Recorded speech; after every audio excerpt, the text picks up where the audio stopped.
If you're seeing what's happening in the world right now with different conflicts, whether it's in the Middle East, whether it's in Russia, whether it's in any part of the world where there's war, conflict, and violence, and you're feeling, as a result, fear or sadness or anger, whatever emotion you're feeling, just understand it's okay to feel it.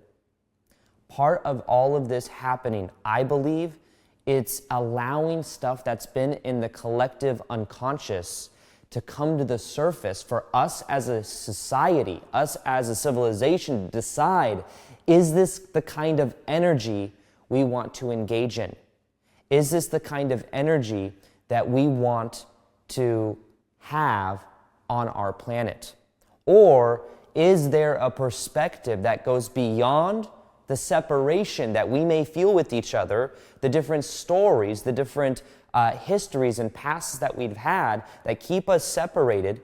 Is there a perspective that allows us to release that resistance and energy so that we can come more together? I believe with everything that's going on and the sadness that I feel even just witnessing it, and then also talking about it, I went through a process over the last week of just learning about the whole perspectives of what's happening in the Middle East, for example. I found that I didn't understand a lot of it before I went into, even I made an Instagram, I went live on Instagram with the intention of sending love and peace to Israel.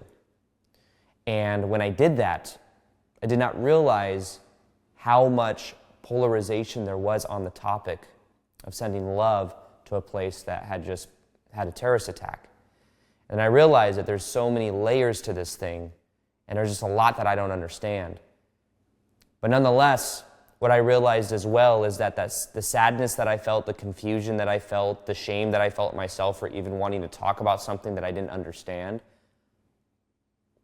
What I realized, though, is what this is bringing up for me was the awareness of the energy inside of myself and the desire that I have for other people to end their own suffering. And I think that this also comes from a desire to end my own suffering. Because all the outer reality is a reflection of our own inner reality. So if there's stuff that I'm able to perceive in different parts of the world, whether it's Ukraine and Russia, the Middle East, what's going on in different parts of the eastern side of the planet, I'm able to perceive of it. And if at a deeper level, everything's a reflection of the one consciousness that we all are, then what is it that am I perceiving of that I can begin to look at, to accept, to heal, to forgive within myself? When it comes to the collective consciousness, I believe that there are also thought forms. They call them pendulums. I have a tattoo about this idea.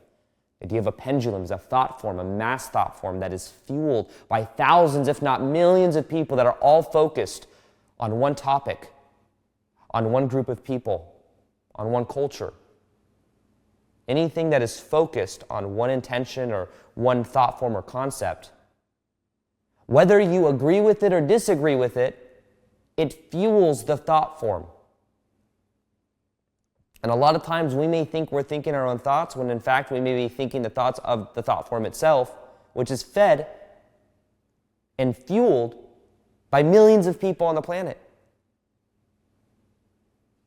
So with what's happening, another thing to realize is some of the emotion, the energy you may be feeling may not even be just your own. But we're a part of this collective consciousness, and I believe there is something that we can do about this.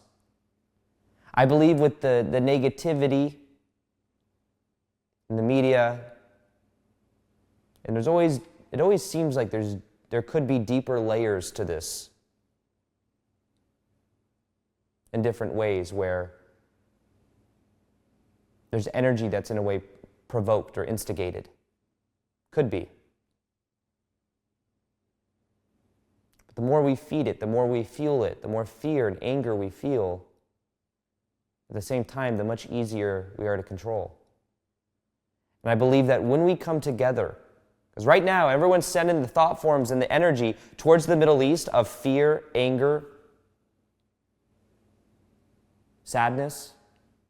And while it's good to feel it within ourselves, I believe that we can unify our energies together and put that towards that of the Middle East with an outcome in our minds of feeling grateful for a reality where there is peace and love in the Middle East.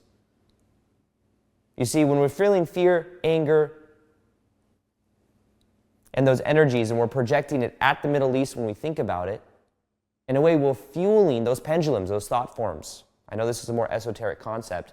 However, if we were to come together with the intention of feeling grounded inside of ourselves and then feeling that of love and the peace, intention, and the prayer within ourselves, and we were to focus that on that of the Middle East and sending that energy to anyone that wants to receive it so that kids and families can feel safe, soldiers can be safe, anyone that is already harmed can have recovery or grieve properly. I believe that what we can do is we can mitigate some of that energy and send it with a pure loving intention for the divine to help restore the energy in the Middle East. Regardless of whatever perspective you have, culture you're a part of, political affiliation you may have, at the deepest core, we're all human. And at the deepest core, I believe that we can set the intention for the gratitude as if it's already happened, of feeling that peace within ourselves, and also the peace when we imagine that in a meditation of sending that energy towards the Middle East.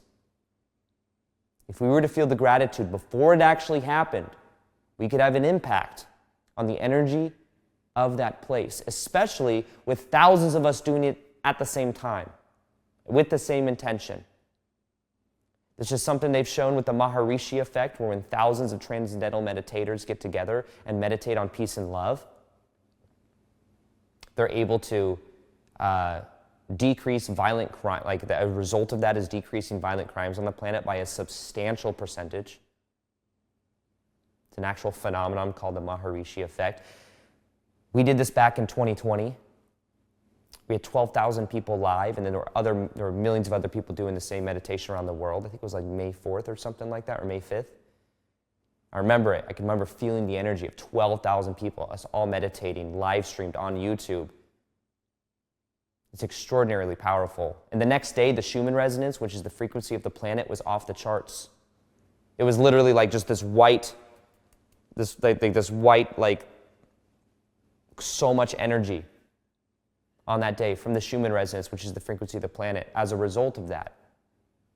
Of millions of people around the planet doing that. What if we could come together with a similar unified intention to feel grounded inside of ourselves, to send that love, that divine energy to the Middle East, to all the people that have been hurt, to all the people that will need that energy? What if we could do that together?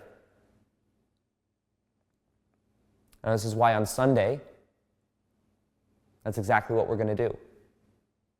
So if you want to join, you don't have to be of a certain political affiliation.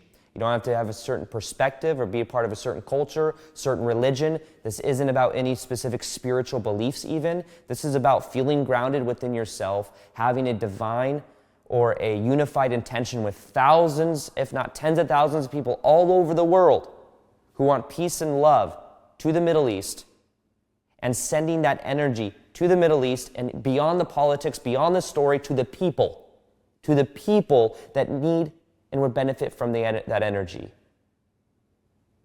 So if you want to join, I'm going to go ahead and put it below. There's going to be a link. It's a YouTube link, and you can put notifications there so you can do it beforehand. It's going to be at 9 o'clock Pacific time on Sunday, which is also 12 o'clock Eastern time. And then also, if you're watching this after it's already live and it's already happened, you can still do it, still send the energy to the Middle East, still feel that groundedness, that love inside of yourself, and then allow yourself to feel what you feel, but also to send those energies, to send that divine grounded energy to that of that place. So with that being said, I'm hoping to see you there. And as always, peace, much love, and namaste.